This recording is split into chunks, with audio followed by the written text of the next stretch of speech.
สวัสดีค่ะพ่อแม่พี่น้องบ้านเฮาดิฉันได้รับมอบหมายจากผู้ใหญ่บ้านคือเก่าล่ะเนาะค่ะให้มาประชาสัมพันธ์ให้พ่อแม่พี่น้องได้รับรู้รับทราบเนาะค่ะเนาะคือว่าช่วงนี้เป็นช่วงเทศกาลสงกรานต์เนาะค่ะเนาะบ้านเฮาก็เลยได้มีกฎขึ้นมากฎข้อห้าม10ข้อให้พ่อแม่พี่น้องบ้านเฮาปฏิบัติตามเด้อค่ะเด้อข้อหนึ่ง ห้ามเส้นเหล้าเพราะว่าร้านค้านั่นเพิ่นกำหนดมาอย่างชัดเจนเลยเด้อค่ะเด้อว่าผู้ใดบ่มีเงินสดห้ามเส้นเหล้าเส้นเบียร์เพราะว่าเส้นไว้ตั้งแต่ปีกายนี่ยังบ่ทันละจ่ายเพิ่นอยู่เด้อค่ะเด้อข้อสองห้ามลักเงินเมียข้อนี้สำคัญเด้อค่ะเด้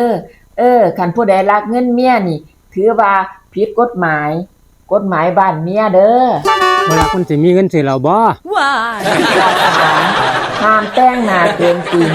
เวลาโดนน้ำสาดมันสิเป็นคือผีหลอกนี่เด้อเดี๋ยวเขาเจ้าสิว่าผีหลุดมาจากลิเกวงใดเนาะสิว่าข้อห้าห้ามร้องเพลงอกหักเด้อคณะเล่นน้ำห้ามร้องเพลงเจ็บเกินไปไหมไผร้องถือว่าผิดคอนเซปต์สงกรานต์เด้อ น้องเพลงคุยได้ทั้งอำเภอได้บ่